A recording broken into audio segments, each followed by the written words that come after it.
सास, बहू और ताबीज।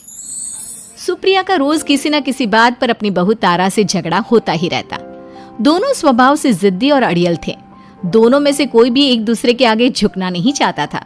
फिर एक दिन, तारा कहाँ मर गई थी तू अभी तक? सुबह से शाम हो गई, घर में इतना काम पड़ा है, ये सब छोड़कर कहाँ मौज मस्ती करने गई थी? आपके घर के सारे काम करने का मैंने ठेका नहीं ले रखा। आप भी तो अपने दोस्तों के साथ किटी पार्टी करने जाती हैं, तब तो मैं आपको नहीं टोकती। अरे मैं तेरी सास हूँ, तू मेरी सास नहीं है। सास है तो क्या मुझे चैन की सांस नहीं लेने देंगी आप? बहुत जबान चलने लगी है तेरी आजकल। आने दे मेरे बेटे को घर पर, फिर देख तेरी कैसे क्लास लगवाती हूँ। आपके पास और काम ही क्या है? बाहर पड़ोसियों से मेरी बुराई करना और घर में पति से। हाँ तो अब तेरा काम भी तो ऐसे ही होते हैं ना। तारीफ के लायक कोई भी काम किया है तूने आज तक? बस जुबान चलवा लो, कैंची से भी तेज चलती रहती है। सिर्फ जुबान ही नहीं, हाथ पैर भी चलते हैं, जिनकी वजह से आपको घर में इतनी सफाई देखने को मिलती है, वरना आपको तो अपनी किटी पार्टियों से फुर्सत नहीं मिलती। तो कहना क्या चाहती है? घर का क्या सारा काम तू खुद अकेला करती है? तो और क्या नौकरानी करती है? इसी तरह तारा और सुप्रिया में आए दिन लड़ाई होती। दोनों के दिन की शुरुआत ही एक दूसरे से लड़कर शुरू होती और लड़कर ही खत्म होती, मानो ये अब उनकी दिनचर्या का हिस्सा बन चुकी हो। शाम को तारा का पति वैभव घर आता है। वैभव को देखते ही उसकी माँ सुप्रिया उसके पास आती है और कहती है, बेटा वैभव, अच्छा हुआ जो तू आज जल्दी घर आ गया। देखना तेरी बीवी सुबह से मुझसे लड़ी जा रही है। माँ की बातें सुनकर वैभव तारा को जोर जोर से आवाजें देने लगता है। क्या हुआ जी, इतना चीख क्यों रहे हो? तारा, तुमने आज फिर माँ से लड़ाई की? अरे लड़ाई मैंने नहीं की, शुरुआत पहले इन्होंने की थी। समझा दीजिए अपनी माँ को। मुझे कहीं भी आते जाते टाइम टोके नहीं, वरना मैं अपना सामान बांधकर मायके चली जाऊंगी। इतना कहकर तारा वहां से चली जाती है। ये सब क्या चल रहा है माँ? किसी दिन मैं आप लोगों के चक्कर में जरूर पागल हो जाऊंगा। आप लोग कभी प्यार से क्यों नहीं रहते? अरे वो हमेशा मेरी बातों का उल्टा जवाब देती है बेटा। अब तू ही बता मैं क्या करूं? तो आप उसे ताने मारती ही क्यों है माँ? वाह बेटा वाह, तुझे मेरे ताने दिखते हैं, उसका बात करने का तरीका नहीं दिखता। देखा नहीं वो किस तरह से बात करती है मुझसे। मुझे माफ कीजिए माँ, मुझे आप दोनों के बीच में पड़ना ही नहीं है।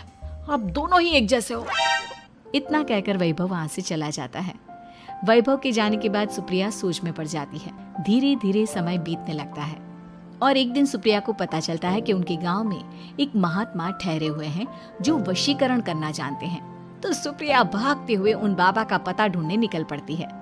इस बात की खबर जैसे ही तारा को चलती है, वो भी उस बाबा की खोज में निकल पड़ती है। अगले दिन सुबह, आज तारा और सुप्रिया दोनों ही बहुत अच्छे मूड में होती है। ना सुप्रिया तारा को देखकर कोई ताना मारती है, ना तारा अपनी सास से बेवजह उलझती है। दोनों मिल बांट कर रसोई में काम करती हैं। भाई तारा, जरा मुझे वो चाय पत्ती पकड़ाना। ये लीजिए माँ जी, क्या आप मेरे लिए भी चाय बना देंगी?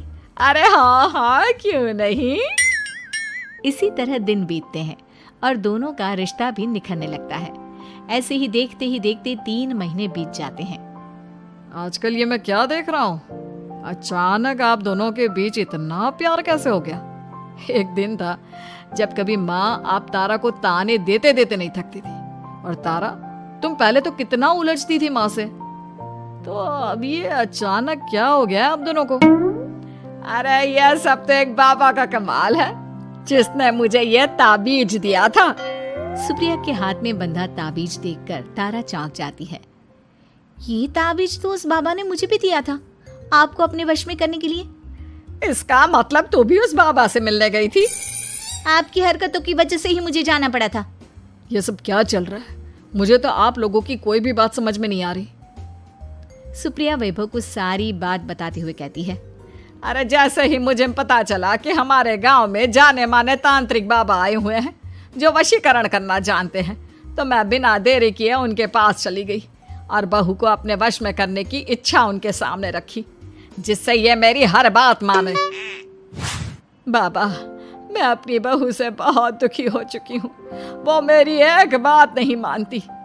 आप कुछ ऐसा कीजिए बाबा जिससे मेरी बहू मेरी हर बात मानने लगे। पहले आप मुझे अच्छे से बताइए, आपको अपनी बहू से आखिर परेशानी क्या है? बाबा वो मुझसे कभी प्यार से बात नहीं करती। मैं उसे एक बात सुनाती हूँ तो वो पलट कर 4 बातें सुनाती है। आप कुछ ऐसा कीजिए ना जिससे मेरी बहू सारी बातें मानने लगे। बाबा सुप्रिया की बातों को ध्यान से सुनते हैं और उसके बाद सुप्रिया को एक काले रंग का ताबीज देते हुए कहते हैं, ये ताबीज तुम्हें अपने गले में पहनना है और जब तक मैं ना कहूँ तब तक इसे उतारना मत। तो क्या इस ताबीज की मदद से मेरी बहू मेरे वश में हो जाएगी? सिर्फ वश में ही नहीं, इस ताबीज के कारण तुम्हारी बहू तुम्हारे आगे पीछे भी घूमने लगेगी। लेकिन बस तुम्हें कुछ काम करने होंगे। कैसा काम बाबा जी? तुम्हें अपनी जुबान पर काबू रखना होगा। उससे जो भी काम करवाना हो हमेशा प्यार से बात करनी होगी। धीरे धीरे वो तुम्हारी मुट्ठी में आ जाएगी। अरे ठीक है बाबा जी, जैसा आप कहेंगे ठीक मैं वैसा ही करूंगी। तारा ये सब सुनकर चौंक जाती है। ऐसा ही कुछ तो मेरे साथ भी हुआ था जब मैं उस बाबा से मिलने गई थी। बाबा जी, मैं अपनी सास से बहुत तंग आ चुकी हूँ। वो हर रोज किसी न किसी बहाने मुझसे लड़ती रहती हैं। आप प्लीज कुछ ऐसा करिए ना जिससे मेरी सास सुधर जाए और मुझे बेवजह टोकना बंद कर दे। तारा की ये बातें सुनकर पहले तो बाबा सोच में पड़ जाते हैं। उसके बाद वो तारा को भी काले रंग का ताबीज पकड़ाते हुए कहते हैं, ये लो बिटिया, इसे अपने गले में पहन लो और जब तक मैं तुम्हें इसे उतारने के लिए ना बोलूं तब तक इसे उतारना नहीं। इस ताबीज को पहनने से तुम्हारी सास तुमसे प्यार करने लगेगी और दिन रात तुम्हारे आगे पीछे घूमेगी। ये सुनकर तारा बेहद खुश हो जाती है। बाबा, इस ताबीज का असर कब तक होगा? अगर तुमने मेरी सारी बातें मानी तो इस ताबीज का असर तुम्हें 2 दिन बाद ही दिखने लगेगा। उसके लिए सबसे पहले तुम्हें अपनी सास को इज्जत देनी होगी, उनके साथ प्यार से बर्ताव करना होगा और अगर कोई भी काम भी करवाना हो तो प्यार से ही बात करनी होगी। फिर देखना वो कैसे तुम्हारे इशारों पर नाचती है। ठीक है बाबा जी, जैसा आपने कहा है मैं ठीक वैसे ही करूंगी। इसका मतलब उस बाबा ने हम दोनों को एक जैसे ताबीज देकर पागल बना दिया। जरूर कोई ढोंगी बाबा होगा। इतने में ही बाबा भी उनके घर पहुंच जाते हैं और मुस्कुराते हुए उनकी ओर आते हैं और उनसे उनके हालचाल पूछते हुए कहते हैं, ताबीज का असर हुआ या नहीं? बाबा जी, आपने हमें एक ही जैसा ताबीज देकर पागल बनाया है। ऐसा कैसे? ताबीज ने अपना काम तो पूरा ही किया है। आप दोनों को देखकर लगता तो नहीं कि अब भी आप लोगों के बीच कोई खटपट है। खटपट तो नहीं है बाबा जी। अब तो मेरी बहू मेरी हर छोटी बड़ी ज़रूरतों का ख्याल रखती है, मेरी सेवा करती है। हाँ, वैसे अब तो मम्मी जी मुझे ताने भी नहीं देती और ना ही कहीं आने जाने में टोकती हैं।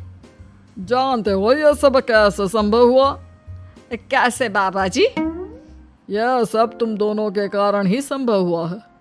मैंने जो ताबीज दिया था वो सिर्फ एक धागा ही था। ये चमत्कार तो तुम दोनों ने अपनी जुबान पर संयम रखकर प्यार और संयम के साथ काम करके किया है। बिटिया, कुछ कमी तुम्हारे अंदर थी तो कुछ कमी तुम्हारे सास के अंदर थी। इसीलिए तुम दोनों को सुधारने और तुम्हारी गलती का एहसास कराने का यही एक रास्ता था। बाबा की ये सारी बातें सुनकर सुप्रिया और तारा एक दूसरे की ओर देखने लगते हैं। अब उन दोनों को अपनी गलती का एहसास होता है। शायद आप सही कह रहे हैं बाबा। मैंने कभी अपनी बहू को समझने की कोशिश ही नहीं की। मैंने भी तो कभी आपकी उम्र और ओहदे का लिहाज नहीं किया और जो जब मन में आया बोलती चली गई। हो सके तो मुझे माफ कर देना मम्मी जी। चलो फिर, अगर सब ठीक ही हो गया है तो बाबा जी अब आप भी वापस अर्जुन बन जाइए।